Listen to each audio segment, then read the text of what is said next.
সম্মানিত মসজিদের মুসল্লিগণ, আজকে আমাদের এই জুমার দিনে সংক্ষিপ্ত আলোচনা হবে শয়তান থেকে বিরত থাকার উপায়। আমরা কি কর্ম ত্যাগ করলে শয়তান থেকে বাঁচতে পারব, আর কোন কর্মের সাথে যুক্ত থাকলে শয়তানের সাথে জাহান্নামে যাব, এ বিষয় নিয়ে মূলত কয়েকটি কথা। সম্মানিত উপস্থিতি, আমাদের জেনে রাখা ভালো হবে যে অশ্লীল কর্ম, নোংরা কথাবার্তা, হারাম কাজকর্ম এগুলি সব শয়তানি কর্ম। কোনটা এখন খারাপ কর্ম আমি আপনাকে কিভাবে বুঝাবো?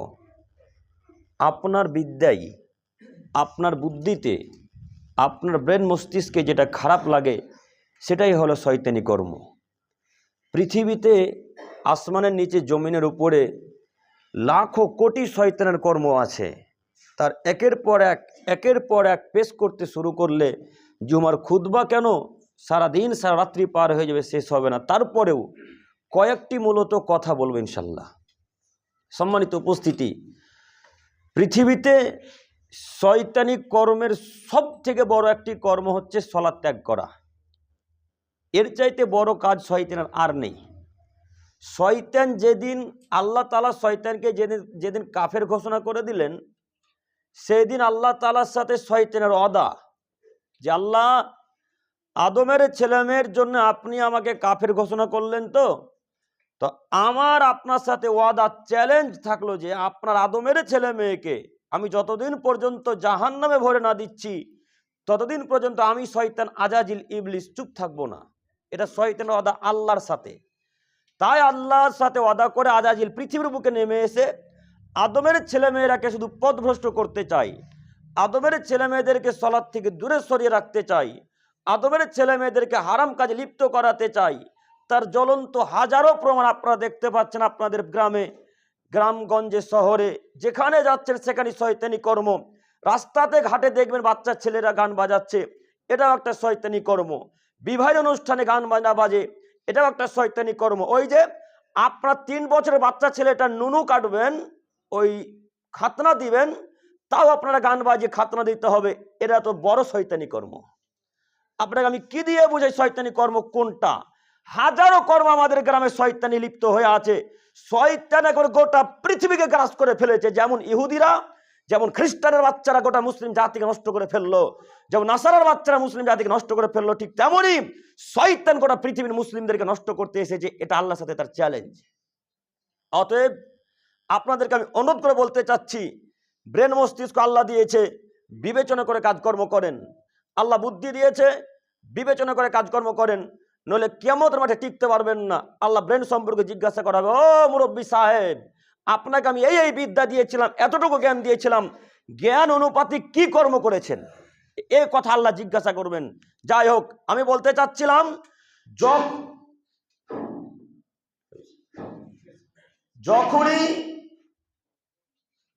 যখনই ব্রেনে নোংরা চিন্তা ভাবনা আসবে, সঙ্গে সঙ্গে আল্লাহর কাছে ভিক্ষা চাইবেন।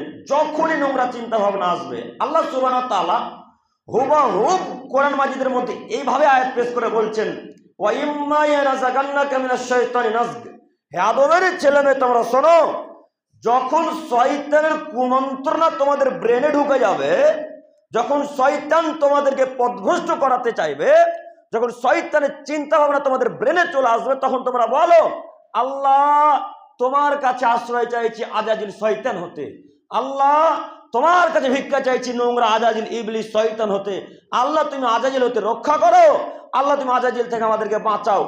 যখনই খারাপ চিন্তা ভাবনা আসবে তখন আল্লাহকে ডাকতে হবে। সঙ্গে সঙ্গে রাস্তাতে চলতে চলতে নোংরা কথা আসতে পারে, মেয়েদেরকে দেখে খারাপ চিন্তা আসবে, এটাই স্বাভাবিক। আল্লাহ নাফস দিয়েছে, খাওয়াইশ দিয়েছে, এই নোংরা চিন্তা ভাবনা ব্রেন আসবে, অন্তর আসবে, কথাই স্বাভাবিক। যখনই নোংরা চিন্তা ভাবনা আসবে সঙ্গে সঙ্গে কাকে ডাকবো? আল্লাহকে। সঙ্গে সঙ্গে ডাক দিয়ে বলেন, আউযু বিল্লাহি মিনাশ শাইতানির রাজিম, আল্লাহ তোমার দরবার ভিক্ষা চাইছে আজাজিল শয়তান হতে, এই বিতাড়িত বদ শয়তানের তোমার দরবার ভিক্ষা চাইছে, আল্লাহ তুমি আজাজিল থেকে আমাদেরকে দূরে রেখো। এভাবে ভিক্ষা চাইতে হয়। আপনি কখন ভিক্ষা চাইবেন? বাড়ি থেকে বের হচ্ছেন তো গান বলতে বলতে বের হচ্ছেন, তো কখন আল্লাহকে ডাকবেন? বাড়ি থেকে বের হচ্ছেন তো আপনার ছেলে মেয়েকে ওই মোবাইলে গানটা দিয়ে রাস্তাতে বের করছেন, তো আপনার ছেলে মেয়ে কখন আজাদিল থেকে বেরোতে থাকবে? কখন আল্লাহর কাছে ভিক্ষা চাইবে? আসলে আমরাও বোকা। আমরা যারা বাপ, আসলে বাপ নয়, এরা প্রকৃত বাপ নয়, শুধু নামধারী বাপ। নইলে বাপের সামনে একটা ছেলে শয়তানি কাজকর্ম করে, বাপ চুপ থাকে কি করে? জি, বাপের চোখের সামনে এই 10 বছরের বাচ্চা ছেলেটা ফ্রি ফায়ার, লুডু, চোষা, দাবা, ক্যারাম বোর্ড খেলে কোন হিসেবে? ওর বাপ পৃথিবীকে বেঁচে নেই, ওর বাপ ফতেপুরে নেই, ওর বাপ পণ্ডিতপুরে নেই, ওর বাপ লালগোলা থানাতে বেঁচে নেই। এমনিতে যুবক ছেলেটা এসেছে, এর বয়স আজকে 12 বছর, গেম সম্পর্কে কিভাবে বুঝলো? এর বয়স আজকে 13 বছর, ফ্রি ফায়ার, পাবজি, লুডু, চোষা, দাবা সম্পর্কে কিভাবে বুঝলো? এই অশিক্ষিত বাচ্চা ছেলেগুলো তাদের গেম খেলা শিখিয়েছে। এর বাপ যতবার বাচ্চা ছেলেটা কান্নাকাটি করে ততবার বলেছে, আব্বু এ নাও বেটা, এ নাও মোবাইল, নাও গেম খেলো বেটা, যাও গেম খেলো। ওকে যদি বাপ বলে তো কাপুরুষ কে? ওকে যদি শিক্ষিত বাপ বলেন তো অশিক্ষিত বাপ কে? এখন বলেন, আপনারা বলেন। এই হলো অশিক্ষিত পিতা, এই শয়তানি করার সাথে লিপ্ত আছে। কেন ওই সময় বলতে পারলেন না, আব্বু চুপো চুপো, আব্বু চুপো, এ নাও আব্বু কোরআন তেলাওয়াত শোনো, আব্বু গজল শোনো না বেটা, আর নয়তো আপনাকে বাইরে নিয়ে গিয়ে কেক বা চকলেট কিনে দিতে হবে, তবু ছেলের হাতে গান বাজনা তুলে দেওয়া যাবে না। দিলেন কেন?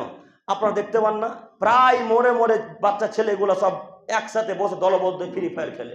একে ঠেকাতে জঙ্গিপুর থেকে আমি আসবো না, আপনারা ঠেকাবেন? এই ফতেপুরের বাপ ঠেকাবেন, আমি জঙ্গিপুর থেকে আসবো? আমি জঙ্গিপুর থেকে আপনার ছেলেকে বাধা দিতে আসবো না। আপনারই দায়িত্ব, আল্লাহ আপনাকে জিজ্ঞাসা করবে কিয়ামতের মাঠে, আপনাকে সেদিন প্রস্তুত থাকতে হবে। অতএব বলছিলাম, এই যুবক ভাই, আপনাদেরকে বলছি শুনুন, নোংরা চিন্তা ভাবনা ব্রেন আসলেই সঙ্গে সঙ্গে আল্লাহকে ডাক দিয়ে বলেন, আউযু বিল্লাহি মিনাশ শাইতানির রাজিম, আল্লাহ তোমার কাছে ভিক্ষা চাইছি বিতাড়িত আজাজির শয়তান হতে। বরং আল্লাহ তাআলা বললেন, ফাইদা কারাতাল কোরআন, এ আদমের ছেলে মেয়ে, যখন তোমরা কোরআন তেলাওয়াত করবে, ফাস্তাইয বিল্লাহি মিনাশ শাইতানির রাজিম, তখন আল্লাহকে বলো, আউযু বিল্লাহি মিনাশ শাইতানির রাজিম, আল্লাহ আমি আজাজির বিতাড়িত বদ জিন শয়তান হতে তোমার কাছে ভিক্ষা চাইছি। কোরআন তেলাওয়াতের পূর্বে বলতে হয়, এটা আল্লাহর বাণী। তো আপনার মুয়াজ্জিন সাহেব আজান দেওয়ার শুরুতেও আউযু বিল্লাহ বলছে, এখন কি করবেন? কথা মানে আপনারা বুঝতে পারেন না নাকি? কথা কি বোঝা যাচ্ছে? আল্লাহ বললেন যখন কোরআন পড়বে তখন আউযু বিল্লাহি মিনাশ শাইতানির রাজিম পড়তে হবে, এটা আল্লাহর আদেশ। তো আপনার হুজুর আর আপনার মুয়াজ্জিন সাহেব যখন আজান দিতে যাবে মাগরিব বা ইশা, ফজর বা জোহর, আসরে, আগে আউযু বিল্লাহি মিনাশ শাইতানির রাজিম পাঠ করলো কেন? কে বিদ্যা অর্জন করালো ওকে? কে বল আউযু বিল্লাহ বলতে হবে? জি না, আজানের শুরুতে আউযু বিল্লাহি মিনাশ শাইতানির রাজিম বলতে হয় না। আজানের শুরুতে বিসমিল্লাহির রহমানির রহিম বলতে হয় না, ডাইরেক্ট আল্লাহু আকবার বলে চালু করতে হবে। আউযু বিল্লাহ বললেন কেন? আপনার হুজুরও মূর্খ, আপনার মুয়াজ্জিন সাহেবও মূর্খ। কেউ দিন ধর্ম মান্যতা দেয় না, কেউ দিন ধর্ম বুঝে না। আল্লাহ কোরআন তেলাওয়াতের পূর্বে বলেন আউযু বিল্লাহ বলতে, আল্লাহ বদ চিন্তা আসবে তখন বলেন কোরআন আউযু বিল্লাহ বলতে। আপনার হুজুর আজানের শুরুতে বললো কেন? আজানের শুরুতে আউযু বিল্লাহি মিনাশ শাইতানির রাজিম বলতে হয় না। আজকের পর থেকে অন্তত আমরা ফতেপুরের মানুষ আর বলবো না, ইনশাআল্লাহ, ইনশাআল্লাহ, ইনশাআল্লাহ। সম্মানিত মুরব্বী সাহেব, আমি দৃষ্টি আকর্ষণ করে বলতে চাচ্ছি, শয়তান থেকে বিরত থাকেন। শয়তানের কাজই হলো মানুষকে জাহান্নামে নিয়ে যাওয়া, এটাই তার মূলত কাজ, একটাই তার কাজ, মানুষকে জাহান্নামে নিয়ে যাবে, তাছাড়া তার কোনো কাজ নেই। সম্মানিত দিনী ভাই, অতএব শয়তান থেকে বিরত থাকেন। আমি আপনাকে দেখাতে যাচ্ছিলাম শয়তানি কর্ম, আবারও দেখাচ্ছি, দেখেন শয়তানি কর্ম। আমাদের আল্লাহ তাআলা বললেন, পৃথিবীর মানুষ তোমাদেরকে বলছি শোনো, ইয়া আইয়ুহাল্লাযীনা আমানু, হে আদমের ছেলে মেয়ে, তোমরা যারা ঈমান এনেছো, আল্লাহ সবাইকে বলছেন না, যারা ঈমান এনেছে তাদেরকে বলছেন, শোনো, ইন্নামাল খামরু ওয়াল মাইসির ওয়াল আনসাব ওয়াল আজলাম, তোমরা মদ, জুয়া, প্রতিমার পূজা করা এবং ভাগ্যবাজি করা থেকে বিরত থেকো। কেন? রিজসুম মিন আমালিশ শাইতান, এই কর্মগুলি হচ্ছে শয়তানি কর্ম। 4টি কর্মকে আল্লাহ কোরআন মাজিদের মধ্যে উল্লেখ করেছে। এই যে কোরআন মাজিদ দেখেন, যদিও শয়তানি কর্ম লাখো কোটি আছে, কিন্তু আল্লাহ তাআলা প্রধানগুলোকে এখানে পেশ করে বললেন, তোমরা মদ, জুয়া, প্রতিমার পূজা করা অর্থাৎ মূর্তির পূজা করা এবং ভাগ্যবাজি করা থেকে বিরত থাকবে। এই কর্মগুলো হচ্ছে শয়তানি কর্ম। আচ্ছা, এবার আপনাকে বলি, মদ পান করা শয়তানি কর্ম না মুহাম্মদ সাল্লাল্লাহু আলাইহি ওয়াসাল্লামের কর্ম? শয়তানি কর্ম। যদি শয়তানি কর্ম মদ পান করা হয়, তো শয়তান যদি জাহান্নামে যায় তো আপনাকেও জাহান্নামে যেতে হবে, আর শয়তান যদি জান্নাতুল ফেরদাউসে যায় আপনাদেরকেও জান্নাতুল ফেরদাউস যেতে হবে। আপনারা বলেন, শয়তান জাহান্নামে যাবে না জান্নাতে যাবে? জাহান্নামে যাবে। তাহলে এই বাক্যের বিবরণ দ্বারা বোঝা যাচ্ছে যারা শয়তানি পথে চলবে তারা কোথায় যাবে? জাহান্নামে যাবে। অতএব আপনাকে আমি অনুরোধ করে যাচ্ছি, যত নেশার দ্রব্য খাই পান করেন এর মুখে লাথি মারতে হবে। আজকেই 1 সেকেন্ড সময় পাওয়া যাবে না, আজকে লাথি মারতে হবে। কেন আপনার পকেটে বিড়ি থাকবে এটা আমরা বুঝতে পারলাম না, কেন আপনার পকেটে গুল থাকবে এটা আমরা বুঝতে পারলাম না, কেন আপনার পকেটে সিগারেট থাকবে এটা আমরা বুঝতে পারলাম না। আপনি কি মুসলমান বাচ্চা নন? আপনি কি ইহুদি? আপনি কি খ্রিস্টান? আপনি কি নাসারা? আপনি মুসলমান বাচ্চা মুসলমান, আপনার পকেটে বিড়ি থাকে। আপনি মুসলমান বাচ্চা মুসলমান, আপনার পকেটে গুল আছে। আপনি মুসলমান বাচ্চা মুসলমান, আপনার পকেটে সিগারেট পাওয়া যায়। কিসের মুসলিম? কিসের আপনি প্রকৃত মুমিন ব্যক্তি? আমরা আপনাকে মুমিন ব্যক্তি বলি না, আমরা আপনাকে মুসলমান বলি না।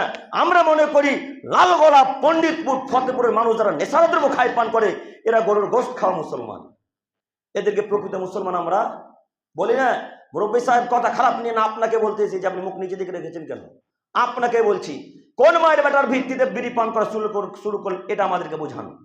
এমন একটা আয়াত, এমন একটা নুসখা, এমন একটা হাদিস, এমন একটা সাহাবীদের কল দেখান যে এইটাকে ভিত্তি করে আমরা বিড়ি পান করা শুরু করেছি।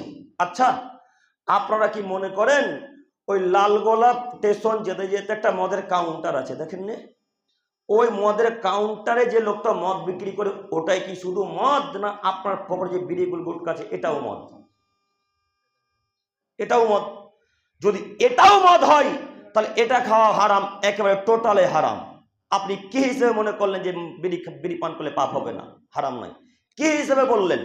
আপনাকে আমি শতদিন বলেছি এমন কোন মায়ের বেটা লালগোলা থানাতে বসবাস করে বলুক যে বিড়ি পান করা হালাল মাকরু, ওকে যদি ফতেপুরের কোন স্থানে পুঁতে না দিতে পারে হাদিস কোরআন দিয়ে, তো জাতির সামনে আর কথা বলবেন ইনশাআল্লাহ। আপনাকে শতদিন চ্যালেঞ্জ দিয়ে বলেছি। কি হিসাব পেয়েছেন আপনি? আপনি মুসলমান বাচ্চা, আপনার পকেটে বিড়ি আছে কেন? আপনাকে চিনি না? ওই মরার খাটের ওই খাটলিটার উপরে আপনি গুলকে গুঁজে রাখেন, আপনি এই তো মুসলমান বাচ্চা, আপনি এই তো মুসলিম, আপনি 5 ওয়াক্তের মুসল্লি। আপনাকেই দেখেছি ওই যে দেওয়ালের ফুটাগুলা, অজুখানের ফুটাগুলোতে দেখবেন গুল গুজা আছে, দেখেননি আপনারা? কথা ভুলে যাচ্ছে না, কথা কি মিলে? ওই ফুটাগুলাতে গুল গুজা আছে, ওই গুলটা জঙ্গিপুর থেকে আমি রেখে গেছি নাকি? হ্যাঁ, ওই গুলটা আমি রেখে গেছি। এই এলাকার মানুষ গুল পান করে তাই গুল গুজেছে, ওই এলাকার মানুষ বিড়ি পান করে তাই বাথরুমে বিড়ি পড়ে আছে, ইমাম সাহেব বিড়ি পান করে না। আপনি বিড়ি পান করে আপনি অশিক্ষিত বাচ্চা, আপনি বেহায়া, আপনি নোংরা। আপনি যদি শিক্ষিত প্রমাণ করতে চান আজকে বীরের মুখে লাথি মারতে হবে, এছাড়া বিকল্প রাস্তা নেই। পৃথিবীতে যত শিক্ষিত মানুষ হোক না কেন প্রফেসর, হোক না কেন MBBS, হোক না কেন ডাক্তার, হোক না কেন তিনি প্রফেসর, যেই পর্যায়ে শিক্ষিত মানুষ হোক না কেন, যদি কোনো মানুষ বিড়ি, গুল, গুটকা, গাঁজা, হিরোইন, ইয়াবা, তিরাঙ্গা, জর্দা, সিগারেট, ফেন্সিডেল এই যাবিত জিনিস যদি কোনো মানুষ খায় পান করে, তো আল্লাহ এবং তার রাসূলের বাণীতে লোকটা অশিক্ষিত, মূর্খ, বেহায়া, নোংরা মানুষ। এ কথা আল্লাহ এবং তার রাসূল বলছেন। বলেন ও আব্দুল করিম সাহেব, কথা একটু হিসাব করে বলিয়েন। আমার বাপ তো আমাদের স্কুলের হেড শিক্ষক, আমার বাপ কি অশিক্ষিত? জি, আপনার বাপকে আমি অশিক্ষিত বলতে আসিনি। আপনার বাপকে আমি অশিক্ষিত তখন বলেছি যখন আপনার আব্বা সিগারেট পান করেছে, তার আগে আপনার আব্বাকে অশিক্ষিত আমরা বলিনি। আপনি মুসলমান বাচ্চা, আপনার পকেটে বিড়ি থাকবে কেন বলেন? এই প্রশ্নের জবাব আগে দিতে হবে। কেন থাকবে? এমন কোন মানুষ হাত তুলে বলেন তো বিড়ি খাওয়া হারাম? জানি না, জানেন না কেউ? সবাই জানেন। খান পালন মান্যতা দেন না কেন? নিজেকে মানুষ মনে করেন না তাই। ওই যে শয়তান একেবারে অন্তরটাকে ঘিরে বসে আছে। শয়তানের ওয়াদা আল্লাহর সাথে, আল্লাহ তোমার আদমের ছেলে মেয়ের জন্য আমি জাহান্নামী হয়েছি, অতএব আদমের ছেলে মেয়েকে জাহান্নামে যতক্ষণ না দিচ্ছি ততক্ষণ পর্যন্ত আমি আজাদি চুপ থাকবো, এটা তার ওয়াদা। অতএব মুরব্বী সাহেব আপনাকে আমি অনুরোধ করে যাচ্ছি, আজকের পর থেকে বিড়িগুল গুটকা আর হাতে নিব না ইনশাল্লাহ। পারবো না ইনশাল্লাহ বলতে? ইনশাল্লাহ। আর আজকের পর থেকে যদি হাতে বিড়িগুল গুটকা থাকে তাহলে আমরা মনে করবো শয়তানের গোলাম আপনি। আল্লাহ বলছেন, দেখবেন আল্লাহ বলছেন রিজসুম মিন আমালিশ শয়তান, এই কর্মগুলি শয়তানের কর্ম, ফাজতানিবুহু, এগুলি থেকে বিরত থাকো, লাআল্লাকুম তুফলিহুন, তাহলে সফলতা অর্জন করতে পারবে। এইগুলি থেকে যারা বিরত থাকতে পারলো তারা সফল ব্যক্তি, কথা আল্লাহ বলছেন। এবার আপনাকে বলি, যারা এখন আপাতত এ যাবতীয় নেশার দ্রব্য জিনিস খাই পান করছে, এরা কি সফল? এরা কি সফল ব্যক্তি? এরা তো সফল নয়। তাহলে সফল যদি না হওয়া যায় তো জাহান্নাম যেতে হবে, আল্লাহর বাণী। আপনাকে আমি কি দিয়ে বুঝাবো আল্লাহর বাণী? ওই যে কোরআন মাজিদ আব্দুল করিমের কথা বিশ্বাস করা লাগবে না, আব্দুল করিমের কথা মানতেও হবে না। কোরআন মাজিদ খুলে দিয়ে পেশ করে আয়াত পড়তে শুরু করেন যে আয়াত আল্লাহ এ কথা আসলেই বলছেন না মিথ্যা করে আব্দুল করিম বলল। আমি আপনাকে প্রমাণ ছাড়া কথা বলতে আসিনি। অতএব বলতে চাচ্ছিলাম আজকের পর থেকে এগুলো যদি ছেড়ে দিতে পারি ইনশাল্লাহ, ইনশাল্লাহ, ইনশাল্লাহ। আল্লাহ তুমি আমাদেরকে কবুল করো, সকলে বলি আমিন। হামেদান মুসল্লিয়ান আম্মাবাদ। সম্মানিত মুরব্বী সাহেব, সম্মানিত যুবক ভাইয়েরা, আলোচনা করছিলাম শয়তানি কর্ম। একটু আপনার আমার দিকে চেয়ে থাকেন। শয়তানি কর্ম অনেক দেখাতে চাচ্ছি, তার আরো একটি শয়তানি কর্মের আরো একটি মূল কারণ হচ্ছে মানুষকে শয়তান চায় যে তাদেরকে সুদ বন্ধনের সাথে লিপ্ত রাখবো। যদিও ফতোপুরে বন্ধন চলে না, চলে? ফতোপুরেও চলে, তার মানে কোনো গ্রাম বাদ নেই বন্ধনের লোনে, তাই না? গোটা গ্রামকে একেবারে গ্রাস করে ফেলেছে এই বন্ধন আর লোন। প্রায় জায়গাতে লোন চলে, প্রায় জায়গাতে বন্ধন চলে, কেউ বাদ নেই। 1999টা পরিবার বন্ধনের সাথে যুক্ত, হাজারে। আপনি হিসাব করে দেখেন। আল্লাহ নবী বললেন লানা রাসূলুল্লাহ সাল্লাল্লাহু আলাইহি সাল্লাম আকলা রিবা ওয়া মুকলাহু ওয়া কাতিবাহু ওয়া শাহিদাহু কালাহুম সাওয়া। হে আদমের ছেলেমেয়ে শোনো, যারা সুদ খায় তাদের উপরে লানত, যারা সুদ দেয় তাদের উপরে লানত, যারা সুদের লেখালেখি করে তাদের উপরেও লানত, যারা সুদের সাক্ষী থাকে তাদের উপরে লানত। কয় শ্রেণীর মানুষের উপরে অভিশাপ? 4 শ্রেণী। 1, যে লোকটা সুদ নিবে তার উপরে। 2, যে লোকটা সুদ দিবে তার উপরে। 3, যে লোকটা লেখালেখি করবে, ফর্ম ফিল আপ করবে তার উপরে। 4, যে লোকটা সুদের সাক্ষ্য থাকবে তার উপরে। এখন আপনারা বলেন, যখন বন্ধন নিতে যান তখন 2 জন সাক্ষ্য লাগে কি লাগে না?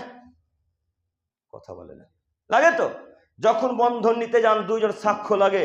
আর যদি লোনে গাড়ি নিতে যান তো 2, 3, 4 জনের সাক্ষ্য লাগে, তখন আরো বেশি। তখন ওই লোকটা যে বন্ধন নিয়ে পাপ করলো আর ওর পক্ষ থেকে যে লোকটা সিগনেচার করলো, সাক্ষী দিল, সে একাই তত পাপ করলো।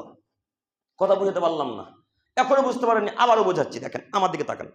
আমি আব্দুল করিম বিন আমিনুল ইসলাম বন্ধন নিলাম 1 লক্ষ টাকা।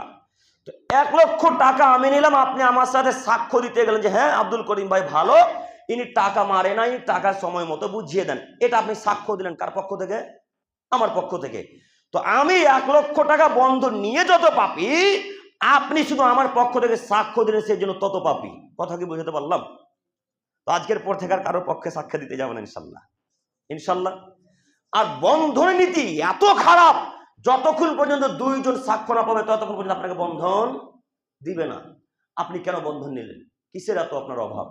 কিসের অভাব? মেয়ের বিবাহ দিতে পারেন না? আল্লাহকে বলেন না, আগে আল্লাহকে বলেন যে আল্লাহ বন্ধন দিতে, আল্লাহ আমি মেয়ের বিবাহ দিতে যাচ্ছি, টাকা পয়সা নেই, তুমি একটা ব্যবস্থা করে দাও। ফজরের পূর্বে উঠে বলেন না আল্লাহকে, আল্লাহ শুনে কিনা দেখেন না। ফজরের পূর্বে বলতে হয় আল্লাহকে, তাহাজ্জুদের রক্তে 2:30, 3টা, 4টার দিকে উঠে ফজরের পূর্বে 1/2 ঘন্টা, 1.5 ঘন্টা, 1 ঘন্টা আগে উঠে বলেন না, দেখেন আল্লাহ কবুল করেন কিনা। আল্লাহ ইনশাল্লাহ কবুল করবেই। আমরা জাতি মুসলমানের বাচ্চা আল্লাহকে ডাকতে শিখলাম না, এমনি 2, 4 দিন 5 দিন ডাকলাম, ডাকার পর যখন আল্লাহ কবুল করো তখন বলে কত ডাকবো আল্লাহকে, আল্লাহ তো দোয়া কবুলই করে না। এই বলে তখন আমরা দোয়া আমরা ছেড়ে দিই, তাই না? মিলে না কথা মনে হয়? এই বলে আমরা ছেড়ে দিলাম। তো আপনি বন্ধন নিলেন, এ কথা মেনে নিলাম, তো বন্ধনটা আপনার স্ত্রী দিতে গেল কেন গো? স্ত্রী দিতে গেল কেন? কেন স্ত্রী দিতে যাবে? ফতেপুরের মহিলারা বন্ধন দিতে যায় না? যাই তো। তো এই বন্ধন নিলেন, আপনি পাপ করলেন, আপনি সুদের মতো জঘন্যতম পাপে লিপ্ত হলেন আপনি। তো স্ত্রীকে ওই পাপে লিপ্ত করলেন কেন? জড়িত করলেন কেন? কেন করলেন?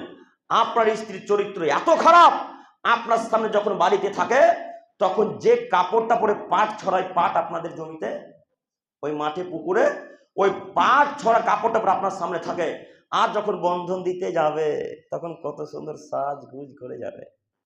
জি যাই না? মনে হয় যায়। তো আপনার স্ত্রী এত সাজগুজ করে বন্ধন বানার কাছে কেন গেল? যাবে কেন? একটা হাদিস দেখবেন, আয়েশা রাদিয়াল্লাহু তাআলা আনহা, দেখেন তো দেখাই। আম্মা জান আয়েশা রাদিয়াল্লাহু তাআলা আনহা ধুলাবালিতে খেলছেন, ছোট মহিলা তো ধুলাবালিতে খেলছেন। তো আয়েশার সাথে বিবাহ হয়েছে মুহাম্মদ সাল্লাল্লাহু আলাইহি ওয়াসাল্লাম। কার? মুহাম্মদ সাল্লাল্লাহু আলাইহি ওয়াসাল্লামের। তো আয়েশার বান্ধবী আর তার দিদি আসমা, তার বড় দিদির নাম ছিল আসমা, আবু বকরের বড় মেয়ের নাম আসমা। তো তারা সবাই মিলে আয়েশাকে ধরে নিয়ে আসছিল, আয়েশা চলো তোমাকে মুহাম্মদ সাল্লাল্লাহু আলাইহি ওয়াসাল্লামের জন্য এখন সাজানো হবে। কেন? আয়েশা তোমার সাথে মোহাম্মদ সাল্লাল্লাহু আলাইহি ওয়াসাল্লাম এখন বাসুর রাত। তো আয়েশার নিজস্ব বিবরণ, আয়েশা খুব শিক্ষিতা নারী, অনেক অনেক অনেক অনেক জ্ঞানী নারী আয়েশা রাদিয়াল্লাহু তাআলা আনহা। তো তাকে ধরে নিয়ে এসে ধুলাবালি যত গায়ে হাতে ছিল সব ধুলাবালিকে হাত থেকে ছুটিয়ে দিয়ে পানি দিয়ে ধৌত করে দিয়ে সুন্দর করে আম্মা জান আয়েশা রাদিয়াল্লাহু তাআলা আনহাকে সাজানো হলো। কার জন্যে? মোহাম্মদ সাল্লাল্লাহু আলাইহি ওয়াসাল্লামের জন্য। এখন মোহাম্মদের সাথে আয়েশার বাসুর রাত, তাই আয়েশাকে সাজানো হচ্ছে। তো আয়েশা বলছেন আমি রাসূলের কাছে যাব, আমার স্বামীর কাছে যাব, তাই এত সাজগুজ করলাম, আমি এত সুন্দর সাজগুজ করেছি যেন আমার স্বামী আমার উপর ফিদা হয়ে যায়, আমাকে দেখে যেন খুশি হয়ে যায়, তাই এত সাজগুজ করলাম। তো আয়েশা তার স্বামীর কাছে যাবে তাই এত সাজগুজ করলেন। আপনার স্ত্রীর কয় নম্বর স্বামী ওটা? হ্যাঁ, আপনার স্ত্রী বন্ধন নিতে যাওয়ার সময় এত সাজগুজ করে গেল কেন? ওটা তার কয় নম্বর স্বামী বলেন? এত সাজগুজ করবে কেন? লজ্জা হয় না? একটু হায়া হয় না? একটু ইতস্তবোধ হয় না? একটু বোধগম্য হয় না? একটু বোধোদয় থাকা উচিত, একটু লজ্জাবোধ থাকা উচিত, একটু বোধগম্য থাকা উচিত। আয়েশা তার স্বামীর কাছে যাবে তাই সাজগুজ করলেন। আপনার স্ত্রীকে সাজগুজ করে বন্ধুর কাছে পাঠালেন কেন? কি হিসাব পেয়েছেন? আল্লাহ বলছেন ও কন্নফি বুয়ুতিকুন্না ওয়ালা তাবারুজুল জাহিলিয়াতিল উলা, হে পৃথিবীর নারীগণ বাড়িতেই থাকো, জরুরি প্রয়োজন ছাড়া তোমার বাড়ি থেকে বের হবে না, এটা আল্লাহর আদেশ। আবার আল্লাহ তাআলা বলছেন পৃথিবীর মানুষ শোনো, ওয়ামিন আয়াতিহি আন খালাকালাকুম মিন আনফুসিকুম আজওয়াজা, তোমাদের মধ্য হতে আমি সৃষ্টি করলাম তোমাদের স্ত্রীকে। হে যুবকের দল শোনো, তোমরা, তোমাদেরকে বলছি শোনো, আমি আল্লাহ তাআলা তোমাদের মধ্য থেকে সৃষ্টি করলাম তোমাদের স্ত্রীকে। কেন? লিতাসকুনু ইলাইহা, যেন তুমি তোমার স্ত্রীর কাছে গিয়ে শান্তি তৃপ্তি পাও। এই কারণে, একটাই কারণ, স্বামী স্ত্রীর কাছে যাবে, শান্তি তৃপ্তি ভালোবাসা মজা মহব্বত দেবে, এটাই তার কাজ। এই জন্য আল্লাহ সৃষ্টি করেছে। এবার আপনি বলেন, আপনি স্বামী, আপনি বিবাহ করে মোহরানা দিয়ে আদায় করে নিয়ে এলেন আমাদের জঙ্গিপুর সন্তোষপুর থেকে, আপনার স্ত্রীকে বিবাহ করে নিয়ে আসলেন, তো এখন দেখার অধিকার রাখেন আপনি না বন্ধনওয়ালা? হ্যাঁ, কথা বুঝেনি। আবারও বলি, আপনি মোহরানা আদায় করলেন, আপনি সায়া ব্লাউজ দিলেন, আপনি যাবতীয় খরচ যা লাগে সবকিছু করলেন আপনি, তো এখন দেখবেন আপনি না বন্ধনওয়ালা দেখবে গো? স্বামী দেখবে। তো আপনার স্ত্রীকে বন্ধনওয়ালা ধাক্কা মারে, টোটোওয়ালা ধাক্কা মারে, ফুচকাওয়ালা তো মারেই ধাক্কা। একটু তবু খারাপ লাগে না? ছি, কিসের যে মুসলিম আপনার আমরা বুঝতে পারলাম না। কেমন মুসলমান? আপনার স্ত্রীকে একজন যুবক ধাক্কা মারে, একটা পরপুরুষ পুরুষের বাচ্চা ধাক্কা মারে, আপনার শরীরে রক্ত ফুটে না? আপনার গায়ে কাঁটা ঢোকে না? আপনার খারাপ লাগে না? আপনি পুরুষের বাচ্চা পুরুষ, আপনার খারাপ লাগে না? আমার স্ত্রীর ধাক্কা মারলে আমি চুপচাপ থাকি মানে? ওর দাঁত ভেঙে দেবো আমার স্ত্রীর ধাক্কা মারে মানে? আপনি পুরুষ তাই বন্ধন কাছে স্ত্রীকে পাঠিয়েছেন, আপনি বেহায়া মানুষ তাই বন্ধন কাছে স্ত্রীকে পাঠিয়েছেন। পুরুষের স্ত্রী বন্ধন কাছে যেতে পারে না, মুসলমান বাচ্চা স্ত্রী বন্ধনের কাছে যেতে পারে না, মুসলমানের স্ত্রী বন্ধনের কাছে যেতে পারে না। যত মহিলা বন্ধনের কাছে যাই, যত নারী পরপুরুষের কাছে যাই, এদের স্বামীকে আমরা পুরুষ বলি না, এদের স্বামীকে আমরা পুরুষ মনে করি। এদের স্বামীদের পুরুষত্ব নেই, পুরুষেরা। নইলে নিজের স্ত্রীকে কন্ট্রোল করতে পারে না কেন? শোনো যুবক, তোমাকে বলে যাচ্ছি, কথা খারাপ নিও না, তুমি আমার ভাই, তুমি আমার বন্ধু, বড় মানুষ, আমি তোমার বয়সের ছেলে, তোমাকে আমি অনুরোধ করে যাচ্ছি, বিবাহ করেছি আমি, মোহরানা আদায় করবো আমি, টাকা দেবো আমি, খরচ করবো আমি, যাবতীয় যা লাগে সবকিছু করবো আমি, আর ধাক্কা মারতে দেবো বন্ধনওয়ালাকে না? আমি ধাক্কা মারবো আমার স্ত্রী, আমি দেখবো, আমি অধিকার রাখি, পাড়া প্রতিবেশী দেখার কি অধিকার রাখে না? কে যে অধিকার আদায় করে তা বুঝতে পারলাম না। আপনাদের মা বোনেরা স্ত্রীরা সব রাস্তার ধারে যে কাপড় কাঁচছে গো, সব যে রাস্তার ধারে, কিছু যে বুঝতে পারেনি এরা মুসলমান এলাকা না হিন্দু এলাকা, বুঝতে পারলাম না। ওই ময়া না কি ওটা, ময়া তো যে ঘোষপাড়া যে মোষগুলো থাকে অনেক, ঘোষপাড়া যখন ঢুকি তখন দেখি হিন্দু আর হিন্দু, হিন্দু আর হিন্দু, হিন্দু আর হিন্দু, সব রাস্তার উলঙ্গে গোসল করে, কে কলতলাতে গোসল করছে, কে কলে গোসল করছে, কে পদ্মাতে গোসল করছে। তো ওদের মতো আপনাদের স্ত্রীরা নাকি? হ্যাঁ, আপনার মা আপনার স্ত্রী বাইরে থালা বাসন মাজবে কেন? কেন টিউবওয়েলে গোসল করবে? আপনার টাকা পয়সা নেই, আপনি বাথরুম করে দিতে পারছেন না? কে বললো টাকা পয়সা নেই আপনার? টাকা পয়সা যদি না থাকে তো 20,000 টাকা দিয়ে ফোন কিনলেন কেন? ফোন কিনলেন কেন? 20,000 টাকা দিয়ে মোবাইলটা না কিনে মায়ের জন্য বাথরুম করা যেত না? বোনের জন্য বাথরুম করা যেত না? স্ত্রীর জন্য বাথরুম করা যেত না? 1 লক্ষ টাকা দিয়ে আইফোন কিনতে হবে। কে বললো তোমাকে আগে মায়ের জন্য বাথরুম করে দিতে হবে, বোনের জন্য বাথরুম করে দিতে হবে, তারপরে ফোন? কেন তুমি ফোন কিনলে? তোমার মাকে পাড়া প্রতিবেশী দেখবে, এটা হতে পারে না। তোমার মাকে তোমার বাপ দেখবে, তাছাড়া পৃথিবীর কোন মানুষ দেখতে হবে, এটা আল্লাহর আদেশ, এটা মুহাম্মদ সাল্লাল্লাহু আলাইহি ওয়াসাল্লামের আদেশ। তুমি পুরুষ অশিক্ষিত যুবক, তাই তুমি বুঝতে পারোনি, তাই তোমার মাকে দেখছিলে। আমরা তো এটা সহ্য করতে পারি না। কিভাবে একজন পুরুষ মানুষ সহ্য করে নিতে পারে। সম্মানিত মুরব্বী সাহেব, আপনাকে আমি দেখাতে চাচ্ছিলাম আপনি পুরুষত্ব বজায় রাখেন। আজকের পর থেকে আমাদের মা বোন অন্তত রাস্তাতে বিনা প্রয়োজনে বিনা বোরখাতে আর বেরোবেন ইনশাল্লাহ, ইনশাল্লাহ, ইনশাল্লাহ। সম্মানিত যুবক ভাই, বলছিলাম শয়তানি কর্ম দেখা দেখে এত দূর চলে এলাম। এটা একটা শয়তানি কর্ম, শয়তানের ওয়াদা বারবার দেখাতে চাচ্ছি আপনাকে। শয়তান আল্লাহর সাথে ওয়াদা করে নেমেছে যে আমি তোমার আদমের ছেলে মেয়েকে জাহান্নামে ভরে দিয়ে আসবো। মনে রাখা ভালো হবে, স্ত্রী যদি জাহান্নামে যায় স্বামীও জাহান্নামে যাবে, ছেলে যদি জাহান্নামে যায় বাপও জাহান্নামে যাবে, মেয়ে যদি জাহান্নামে যায় বাপ জাহান্নামে যাবে। আব্দুল করিম সাহেব, কেন আমরা জাহান্নামে যাব? ও বুঝেননি? আপনার মেয়ে যে জিন্সের প্যান্ট পরে পণ্ডিতপুর স্কুলে যায় এই জন্য যাবে।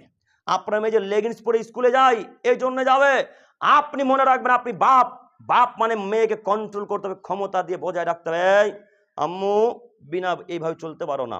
আপনাকে অনুরোধ করে দেখাচ্ছিলাম যে আপনার মেয়ে জিন্সের প্যান্ট পরতে পারে না। প্রমাণ মহান আল্লাহ তাআলা, আল্লাহ নবী বলেন সালাসাতুন কদ হারামাল্লাহু আলাইহিম আল জান্নাহ। পৃথিবীর মানুষ মনে রাখো, 3 শ্রেণীর মানুষের উপর আল্লাহ জান্নাতকে হারাম করে দিয়েছেন। আবার আল্লাহ নবী অন্য ভাষাতে বলছেন সালাসাতুন লা ইয়াদখুলুনাল জান্নাতা আবাদা। 3 শ্রেণীর মানুষ জান্নাতে যাবে না, কখনোই যাবে না। 3 শ্রেণীর মানুষ জান্নাতে যাবে না, কখনোই যাবে না। এক, মুদমিনুল খামর, যারা নেশাদার দ্রব্য খায় পান করে নিয়মিত, তারা জান্নাতে যাবে না। ও মুরব্বী সাহেব, 5 ওয়াক্ত সালাতের পরে পরে বিড়ি ধরাতে হয়, কেমনে জান্নাতের আশা করেন? 5 ওয়াক্ত সালাতের পরে পরে গোল দিতে হয়, কিভাবে জান্নাতের আশা করেন? ও মুরব্বী সাহেব, ফজরের পূর্বে উঠার সময়তে গোল না মাজলে আপনার ওযু হয় না, কিসের জান্নাতের আশা করছেন? আপনি কেমন মুসলমান বুঝতে পারলাম না। আপনি হুজুরের কথাতে পরিবর্তন হয়ে গেলেন, হুজুরের কথাতে দিন পরিবর্তন করে নিলেন। আপনার হুজুর কাছে 100 দিন চ্যালেঞ্জ দিয়ে কথা বলেছি। আপনার হুজুর কেন সারা পৃথিবীর বেদাতি মানুষ, সারা পৃথিবীর দেওবন্দি মানুষ, সারা পৃথিবীর হানাফি মানুষ যদি এক জায়গায় বসে প্রমাণ করতে চাই যে গুল খাওয়া মাকরু, বিড়ি খাওয়া মাকরু, কিয়ামত পর্যন্ত পারবে না। আল্লাহ নবী বললেন হারাম। যে জিনিস পান করলে বিবেকের ক্ষতি হয় সেই জিনিস হারাম, সেই জিনিস হারাম, সেই জিনিস হারাম। আপনার হুজুর কথা মান্যতা দিলেন কেন? আপনার হুজুর মাকরু এই জন্য বলেছে, আপনার হুজুর খায় তাই বলেছে। হুজুরের দাঁত দেখতে পান না লাল কালো টুকটুকা হয়ে আছে? হুজুরের ঠোঁট দেখতে পান না লাল টুকটুকা হয়ে থাকে? আপনার হুজুরকে লিপস্টিক দেয় নাকি লাল ঠোঁট হয়েছে? তো জর্দা পান খেয়ে আপনার হুজুরের ঠোঁট লাল হয়েছে, কথা বুঝতে পারেন না নাকি? কথা বোঝা যাচ্ছে কাকা? আপনার হুজুরের ঠোঁট লাল কেন? আপনার হুজুরের দাঁতগুলা কালো কেন? যদি এক এক জায়গার পানি খারাপ তাই দাঁত কালো হয়, দাঁতে লাল রং পড়ে যায়, কিন্তু সবারই কি পানি খারাপ? সবার দাঁত এরকম কেন? তার মানে আপনার হুজুর গুটকা খেয়ে জর্দা খেয়ে দাঁতকে এরকম করেছে, আর ওই হুজুর বলেছে, কে বলেছে বিড়ি খাওয়া হারাম, বিড়ি খাওয়া মাকরু, তাই আপনি পান করতে শুরু করলেন। খুব মজার ফতোয়া পেয়ে গেলেন, তখন বিড়ি পান করা শুরু করলেন। এদেরকে আমাদেরকে আহলে হাদিস বলতেই লজ্জা লাগে, খারাপ লাগে। যখন পণ্ডিতপুরে মাঝে মাঝে আসি প্রোগ্রাম করে লালগোলা দিক থেকে, তখন একটু দাঁড়াই চা পান করার জন্য, বা ড্রাইভার যখন আমাদের ক্লান্ত হয়ে যায় তখন দাঁড়াই, ওখানে থাকি, তখন দেখতে পাই যাদের বড় বড় দাড়ি, এত বড় বড় দাড়ি নিয়ে বিড়ি খাচ্ছে। ছি ছি ছি ছি ছি। এইগুলো তো আশেপাশে যত এলাকা আছে সব আহলে হাদিস এলাকা, তাই না? তাই না? সব আহলে হাদিস এলাকা। আমরাও বুঝতে পারি সে লোকটাও আহলে হাদিস, কেন তার চালচলন আহলে হাদিসদের একটু আলাদা হয়। এই লোকটার এত বড় বড় দাড়ি, এত বিড়ি পান করেছে যে এই মুজগুলার এই ঠোঁটের নিচে দাড়িগুলো হলুদ হয়ে গেছে। কথা মিলে না আমার, না? এইভাবে এরা চলাচল করে। তা আপনার হুজুরকে আমি 100 দিন চ্যালেঞ্জ দিয়ে বলেছি যে হুজুর আপনি কেন, আপনার বাপ কেন, আপনার বংশ কেন সারা পৃথিবীর আলেমকে নিয়ে বসেন এবং প্রমাণ করতে চান যে বিড়ি খাওয়া মাকরু, কিয়ামত পর্যন্ত পারবেন না। কেন? আল্লাহ বললেন ইয়াসআলুনাকা আনিল খামরি ওয়াল মাইসির, মুহাম্মদ তোমাকে আদমের ছেলেমেয়েরা জিজ্ঞাসা করবে মদ এবং জুয়া সম্পর্কে। কি সম্পর্কে? মদ এবং জুয়া সম্পর্কে। তখন আপনি বলে দিবেন আদমের ছেলেমেয়েরাকে ফিমা ইসমুন কাবীর, এই দুটিতে বড় পাপ হয়। কি পাপ হয়? বড় পাপ হয়। এবার আপনি বলেন আল্লাহর কথা শুনবেন না রাসূলের, আল্লাহর কথা মান্যতা দিবেন না হুজুরের কথা মান্যতা দিবেন? আল্লাহর কথা। তাহলে একটা হুজুরের কথাকে লাথি মেরে মাটির তলে পুঁতে দিতে হবে। হুজুরের কথা এখন মান্যতা দেওয়া যাবে না। কেন হুজুরের কথা মান্যতা দিলেন? আপনার হুজুরকে এই জন্য বলেছিলাম ঝাড়খণ্ডের আলোচনাতে, হুজুর মাদ্রাসায় 12-13 বছর না পড়ে যদি বাপের কাজকর্ম করতেন, জমিনে বা মাঠে রাজমিস্ত্রির কাজ করতেন, তো বাপের অনেক উন্নতি হতো। আপনার উন্নতি হয়নি। 12-13 বছর মাদ্রাসায় পড়ে জাতিকে গুল খাওয়া শিখাতে এলেন, জাতিকে বিড়ি খাওয়া শিখাতে এলেন। ছি, এই বিদ্যাকে পুঁতে দেন মাটির তলে, এই বিদ্যাকে মাটির উপর রাখেন না, এরা জাহান্নামে যাবে। এই কথা মুহাম্মদ সাল্লাল্লাহু আলাইহি ওয়াসাল্লাম বললেন। প্রমাণে আল্লাহ নবী আবারও বললেন কুল্লু মুসকিন খাম ওয়া কুল্লু খামরিন হারাম। পৃথিবীর মানুষ প্রত্যেক নেশার দ্রব্য মদ, আর প্রত্যেক নেশার দ্রব্যই হারাম। এবার আপনারা বলেন, যদি 250 গ্রাম বিড়ির জর্দাকে একসাথে করে আমার চাচার মুখে হুরকা দিয়ে ভরে দেওয়া হয়, তো চাচার ব্রেন কি ঠিক থাকবে? থাকবে? যদি না থাকে তাহলে বিড়ি হারাম। আর যদি ব্রেন মস্তিষ্ক ঠিক থাকে তো একেবারে হালাল। কথা বুঝাতে পারলাম না? একটা বিড়ি খেলে নেশা আসলেই লাগে না। লাগে? লাগে না। ওই বিড়ির মশলাগুলোকে 500 গ্রাম এক জায়গায় করেন, ওই গুলের প্যাকেটগুলোকে এক জায়গায় 500-250 গ্রাম গুল করে চাচার মুখে ভরে দেন। এখন ভরে দিয়ে দেখেন চাচার অবস্থা ঠিক থাকে কিনা। যদি ঠিক থাকে তো হালাল, আর যদি ঠিক না থাকে তো হারাম। একেবারেই হারাম, টোটালেই হারাম, সম্পূর্ণরূপে হারাম। আবারও চ্যালেঞ্জ, কোন মায়ের বেটা প্রমাণ করতে পারলে এখনই বক্তব্য ফিরিয়ে নেব ইনশাল্লাহ, এখনই ফিরিয়ে নেব। কি হিসাব পেয়েছেন? আমরা আহলে হাদিস মানুষ, প্রমাণ ছাড়া কথা বলতে আসি না। আমরা আহলে হাদিস মানুষ, প্রমাণ ছাড়া কথা বলি না, কথা মানিও না। অতএব যুবক, তোমাকে বলে যাচ্ছি, আজকের পর থেকে যত পকেটে বিড়ি আছে, যত সিগারেট আছে, যত গুল আছে, সবকে লাত থেকে মাটি তুলে পুঁতে দেবো ইনশাল্লাহ। পারবেন ইনশাল্লাহ? আর আজকের পর থেকে যদি আপনারা বিড়ি পান করেন, সিগারেট পান করেন, তা আমরা মনে করব আপনি মুনাফিক মুসলমান, আপনি প্রকৃত মুসলমান নন। আল্লাহ আমাদেরকে বোঝা তৌফিক দান করুক। সকলে বলি আমিন। সময় কত আমার একটু বলেন? সময় আচ্ছা, আর কিছুক্ষণ, শেষ। বিরক্ত হচ্ছে কি? আচ্ছা, একটু আর কয়েক মিনিট। সম্মানিত দিনী ভাই, 3টি বাক্য বলেছিলাম, শেষ করে দেবো। এক হলো, নেশাজাত দ্রব্য যারা খায় পান করে তারা কোথায় যাবে? জাহান্নামে। বুঝাতে পারলাম কি? জাহান্নামে যাবে। 2, আর রাজুলাত মিনান নিসা, পুরুষের বেশধারী নারী এরা জাহান্নামে যাবে। পুরুষের বেশধারী নারী কে? যে মহিলা জিন্সের প্যান্ট পরেছে। পুরুষের বেশধারী নারী কারা? যারা পুরুষের জুতা স্যান্ডেল পরে তারা। পুরুষের বেশধারী নারী কারা? যারা পুরুষের মতো চুল ছোট করে তারা। পুরুষের বেশধারী নারী কারা? যারা পুরুষের মতো টপ গেঞ্জি পরে তারা। পুরুষের বেশধারী নারী কে? যারা রাস্তাঘাট উলঙ্গ হয়ে চলাচল করেছে। এখনো কথা বুঝেননি মনে হয়। এবার আপনাকে বলি, আপনাদের পণ্ডিতপুর লালগোলা থানার হাজারো মহিলা আমাদের জঙ্গিপুর কলেজে পড়ে না? এই মহিলা যখন কলেজ আমাদের যায়, তখন জিন্সের প্যান্ট পরে যায়, বুকে ওড়না ছেড়ে দিয়ে যায়, ঠোঁটে লিপস্টিক লাগিয়ে যায়, আর বাপ মেন গেটের চেয়ার নিয়ে বসে আছে। ও মুরব্বী সাহেব, আপনাকে বলছি, আপনি মেন গেটের সামনে চেয়ার নিয়ে বসে আছেন, আর ওই মেয়েটা যে এবার ফার্স্ট ইয়ারে পড়ে, সেকেন্ড ইয়ারে পড়ছে, যে মেয়েটা থার্ড ইয়ারে এবার শেষ করবে, এই নারীটা যখন রাস্তাতে আপনার বাড়ির সামনে দিয়ে বেরোচ্ছে, চোখের সামনে দিয়ে, তখন ঠোঁটে লিপস্টিক লাগিয়েছে, পায়ে হিলতলা জুতা পরেছে, প্যান্টে পরেছে জিন্সের প্যান্ট লাগিয়েছে, ওপরে টপ গেঞ্জি পরে চুলগুলোকে ছেড়ে দিয়ে ঢং ঢং ঢং ঢং করতে করতে করতে পণ্ডিতপুর মোড়ের দিকে যাচ্ছে। আপনি কি অন্ধ? আপনি কি কানা? চোখে দেখতে পান না? মেয়েটাকে বলতে পারলেন না, রহিমা জিন্সের প্যান্ট পরেছো বেটি? দাঁত ভেঙে দেবো একেবারে। ইহুদির বেটি তুই খ্রিস্টান, তুই নাসারা, তুই ইহুদির মেয়ে নস, তুই মুহাম্মদ সাল্লাল্লাহু আলাইহি ওয়াসাল্লামের উম্মতের মেয়ে। আমি আব্দুল করিম আমিনুল ইসলাম, আমি মুসলমানের বাচ্চা, আমি আহলে হাদিস পরিবারের ছেলে।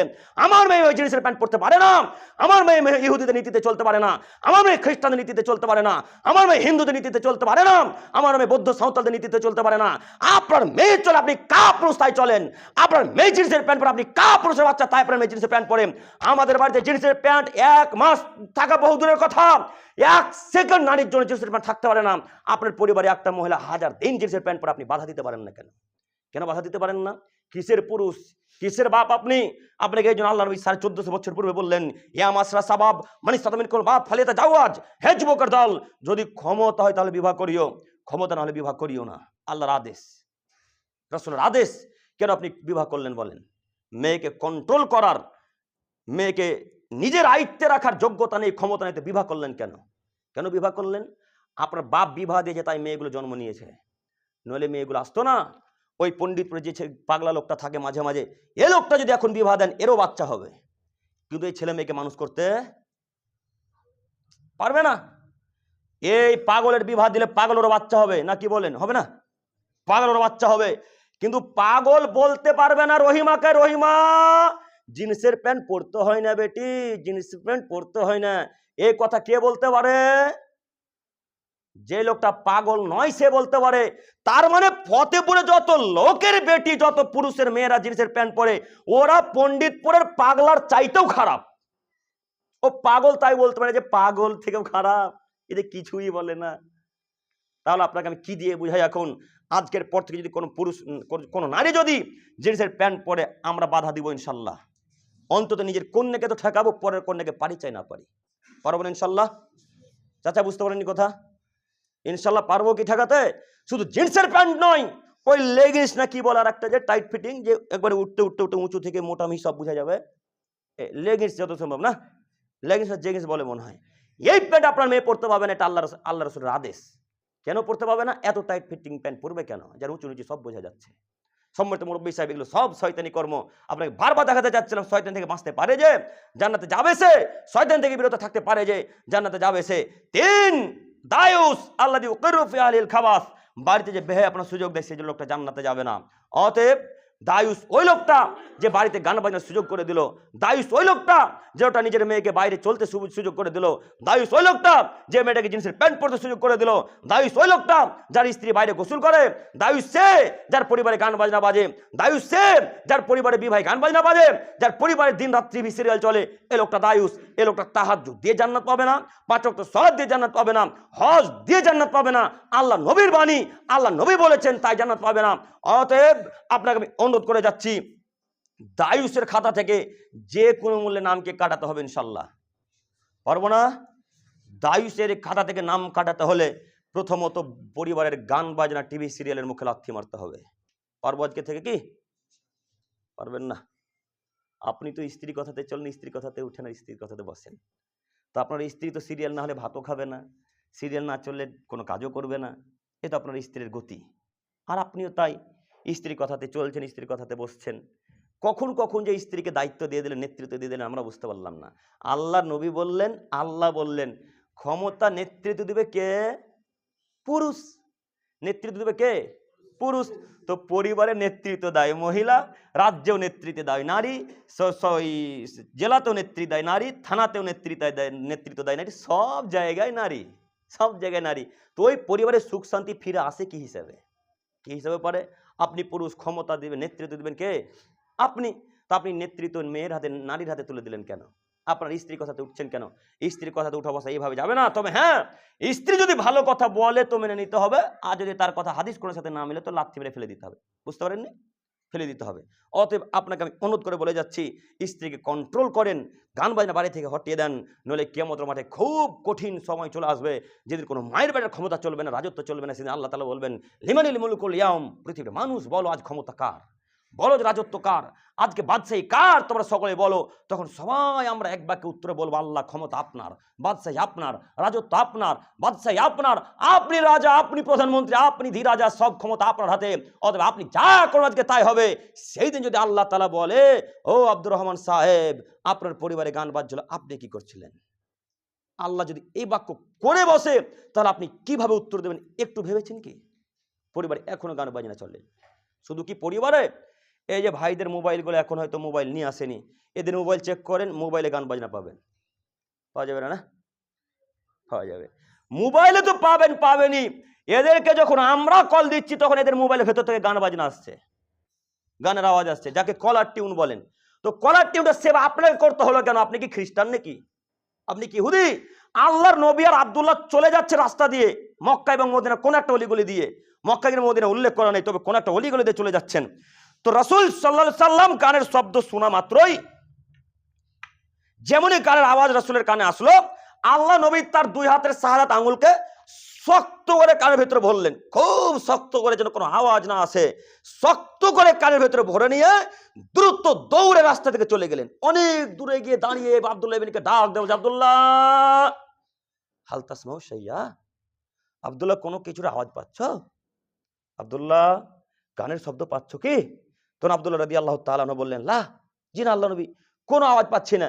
এই কথা যখন আল্লাহ নবীকে বললেন আব্দুল্লাহ, ফারাফা ইসবাহি মিন উজনাইহি, তখন মুহাম্মদ সাল্লাল্লাহু আলাইহি সাল্লাম 2 কান থেকে 2 হাতের আঙুলকে বের করে নিলেন। বলেন দেখি আপনারা শিক্ষিত মানুষ, গান বাজনা হালাল না হারাম? হারাম। গান বাজনা যদি হারাম হলো, তাহলে আপনার মোবাইলে গান বাজনা আছে কেন? গান বাজনা যদি হারামই হলো, তাহলে ওই নিকৃষ্ট শফিকের ভিডিও আপনার পরিবারে চলে কেন? চলে কেন? ফতেপুরে প্রায় পরিবারের শফিকের ভিডিও চলে। আপনি কা পুরুষ? আপনাকে চিনি না আমি। আপনি শফিকে সম্মান করবেন কেন? যে আপনার রাসূলকে অপমান করে, যে আল্লাহকে অপমান করে, যে আপনার ধর্মকে ছোট করে, যে আপনার দ্বীনকে ছোট করে, তার নাম শফিক। একে আপনি মূল্যায়ন করছেন কেন? ওকে মান্যতা দিবেন কেন? এরা জাতির কলঙ্ক, এরা ইসলামের নামে কলঙ্ক, এরা মুসলিম জাতির জন্য কলঙ্ক। এদের ভিডিও আপনি দেখতে পারেন না। গানের বাজনা তো বহু দূরের কথা, কোনো পরিবারে গান বাজনা বাজতে পারে না। পরিবারেও বাজে, বিবাহ অনুষ্ঠানেও বাজে, সব জায়গাতে গান বাজনা বাজে। আর ওই বিবাহ পড়াতে যায় সর্দার, ওই বিবাহ পড়াতে যায় ক্যাশিয়ার, ওই বিবাহে যায় ইমাম সাহেব, ওই বিবাহে যায় সর্দার সাহেব, গ্রামের যত নেতৃত্ব দায়িত্বশীল ব্যক্তি সব গান বাজনা অনুষ্ঠানে গিয়ে উপস্থিত। তো আমরা কি ইহুদিদের খাতাতে নাম লিখালাম যে যে পরিবারে গান বাজনা বাজে সেই পরিবারে বিবাহ পড়াবো? যে আমরা কি খ্রিস্টানদের খাতাতে নাম লিখিয়েছি যে যেই পরিবারে গান বাজনা বাজবে সেই পরিবারে আমরা বিবাহ পড়াবো? আমরা তো মুসলমানের বাচ্চা, যেই পরিবারে গান বাজনা বাজবে বিবাহ পড়া তো বহুদূরের কথা, ওই পরিবারের দেহলিতে পা দিব না ইনশাল্লাহ। এরকম না মুসলমান, এর নাম আহলে হাদিস। এর নাম কি? আহলে হাদিস। আপনি কেমন আহলে হাদিস যেই পরিবারে গান বাজছে সেখানেও যাচ্ছেন, যেখানে গান বাজনা সেখানেও তো যাচ্ছেনই। আরে বিবাহে তো যাচ্ছেন মুসলমানের অনুষ্ঠানেও যাচ্ছেন। আরে মুসলমানের অনুষ্ঠানেও যাচ্ছেন বিবাহ ওই বিদায়ের অনুষ্ঠানেও যাচ্ছেন। ফতেপুরে বিদায় দেয় না মনে হয়, বিদায় 20 কেজি বাপের কাছ থেকে মাছ নেন না, মেয়ের বাপের কাছ থেকে কথা বলে না, মেয়ের বাপের কাছ থেকে মাছ নেন না 20 কেজি। তা আপনি কখন হিন্দু হলেন? হ্যাঁ, কখন খ্রিস্টান হলেন? এই নীতি কাদের? হিন্দু ভাইদের। এই নীতি খ্রিস্টানদের। আপনার স্ত্রীর বাচ্চা হবে তো 20 কিলো 50 কিলো মাছ নিতে হবে কেন? কেন নিতে হবে? সম্মানিত দায়িত্বশীল ব্যক্তিগণ, আপনাদেরকে আমি অনুরোধ করে যাচ্ছি, আমি আপনার ছেলের মতো, আমি আপনার নাতিপোতার বয়সের ছেলে, আমি আপনাকে অপমান করতে আসিনি। আপনাকে বলে যাচ্ছি, যেই পরিবারে গান বাজনা বাজবে সেই পরিবারে যদি কোনো সর্দার, কোনো ক্যাশিয়ার, কোনো ইমাম সাহেব, কোনো দায়িত্বশীল ব্যক্তি বিবাহ পড়াতে যায়, ওই গান বাজনার শব্দ যত লোক শুনবে ওরা যত পাপী, এরা দায়িত্বশীল ব্যক্তিগণ একাই তত পাপী। আমরা কি কেউ চাই কারো পাপের ভার মাথায় নিতে? কেউ তো চাই না। আমার পাপ আপনি নিবেন কি? নিবেন না। আপনার পাপ আমিও নিব না। তো ওই পরিবারে গেলেন কেন যেই পরিবারে গান বাজছে? আচ্ছা আপনারা বলেন, ওই যে ডিজে বক্সটা বাজছে, তো ডিজে বক্সের বাজনাটাকে শুধু ফতেপুরের লোক শুনতে পাবে না ওই পাশে গ্রামের লোকও শুনতে পাবে? হ্যাঁ, পাশে গ্রামের লোকও শুনতে পাবে। তো পাশে গ্রামের লোক আছে 1000, ফতেপুরে আছে 1000, 1000 মিলিয়ে কয় 2000 হলো না? 1 1 2, 2000 লোক যত পাপী, ওই বাড়ির লোক, ইমাম সাহেব, দায়িত্বশীল ব্যক্তি, সর্দার, ক্যাশিয়ার, এমপি, এমএলএ যারা নেতৃত্ব দিবে এই গ্রামে, তারা একাই সমান তত পাপী। আমি কি বোঝাতে পারলাম আপনি কত পাপী? বোঝাতে পেরেছি কি? এখন আপনি বাজান না, গান বাজনা কত বাজাবেন? বাজান। আজ যারা নেতৃত্ব দিচ্ছেন আপনারাও যান বিবাহ পড়াতে। আজকের পর থেকে যদি জানতো আমরা মনে করি আপনি অশিক্ষিত তাই যাবেন। তবে একটা কথা মাথায় রাখবেন, রাসূল সাল্লাল্লাহু আলাইহি ওয়াসাল্লামের বাণী, তিনি বললেন কিয়ামত ততদিন পর্যন্ত হবে না হাত্তা ইয়াকুনা সাদু নাসি দুনিয়া লুকাব না লুকাব, যতদিন পর্যন্ত অধমের সন্তান অধম, অযোগ্যের ছেলে অযোগ্য, বেহায়ার ছেলে বেহায়া যতদিন পর্যন্ত সমাজের নেতৃত্ব না দিচ্ছে, মসজিদ মাদ্রাসা সভাপতির দায়িত্ব যতদিন পালন না করছে, ততদিন পর্যন্ত কিয়ামত হবে না। আজকে শুধু ফতেপুর নয়, শুধু জঙ্গিপুর নয়, শুধু লালগোলা নয়, শুধু চিন্তামণি নয়, গোটা পৃথিবীর দিকে নজর ঘুরে দেখেন, যারা দায়িত্ব পালন করছে 1999টা দায়িত্বশীল ব্যক্তি অশিক্ষিত। কথা মিলল না মনে হয়? যে লোকটা সর্দার ক্যাশিয়ার, তার দাড়ি নাই, দাড়ি চাঁচা, পণ্ডিতপুরে প্রতিদিন দাড়ি চাঁচে। যে লোকটা সভাপতি, তার প্যান্টটা 24 ঘন্টা টাকলুর নিচে থাকে। কথা সব আব্দুল করিমের ভুল হচ্ছে মনে হয় না? যে লোকটা সভাপতির দায়িত্ব নিয়েছে, তার স্ত্রী ঢং ঢং করতে করতে লালগোলা বাজারে যায়, ঢং ঢং করতে করতে বাড়ি আসে। এই নাকি সভাপতি সাহেব, ওই নাকি ক্যাশিয়ার। আরে আশ্চর্য দুনিয়ার মানুষ, দায়িত্ব যে কাকে দিতে হয় এটাও বুঝলো না। আসলে গ্রামের মানুষও সুবিধাবাদী। গ্রামের মানুষও সুবিধাবাদী কেমন? ওরা বলছে আরে আব্দুল খালেকের বেশি টাকা আছে, আব্দুল খালেককেই সর্দার বানা, তাতেও নামাজ পড়ুক চাই না পড়ুক, প্যান্ট উপরে থাক চাই না থাক, তার স্ত্রী জেনাকারী হোক চাই না হোক, ওকে দায়িত্ব দেয়। কেন? এই মসজিদে যখন মার্বেল টাইলস বসাবি তখন 20,000 টাকার কাছ থেকে পাবি, তাই দেয় নেতৃত্ব।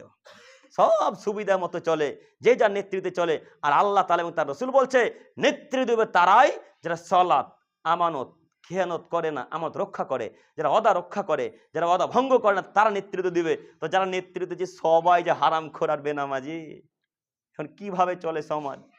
কথা আমি বুঝাতে পারি না মনে হয় এখনো। তো শয়তান একে জাহান্নামে নিয়ে যাবে, তার কাকে যাবে? শয়তানের ওয়াদা আল্লাহর সাথে, আল্লাহ তুমি তাদের জন্য আমাকে জাহান্নামী করলে, তো তোমার সাথে আমার চ্যালেঞ্জ একটা, এদেরকে যতক্ষণ জাহান্নামের গেটে না ভরে দিচ্ছি আমি আজাজিল চুপ থাকবো না। এটা তার ওয়াদা। তাই আজাজিল 3 রাত পরিশ্রম করে যায়, 3 রাত। আমি আর আপনি তো কাজকর্ম করতে করতে বসে যাই, আজাজিল চুপচাপ থাকে না, দিন রাত কারো না কারো পিছনে লেগে থাকে। আপনি এখন তওবা করেন, আজাজিলের মাথা তার কাজ করবে না। কেন? আজাজিল ভাই লোকটা তওবা করে নিল, লোকটা আল্লাহর কাছে ভিক্ষা চাইলো, ছি ছি ছি ছি ছি, আমি তো আল্লাহর সাথে ওয়াদা করেছি জাহান্নামে দেবো, কেমনে একে জান্নাত দিতে পারি, কেমনে একে জান্নাত আমি পাঠাতে পারি, না একে জাহান্নামে পাঠাবো, ওই পাঠাবো। যখন থেকে ওয়াদা করবেন তখন থেকে আজাজিল আপনার পিছনে লেগে যাবে।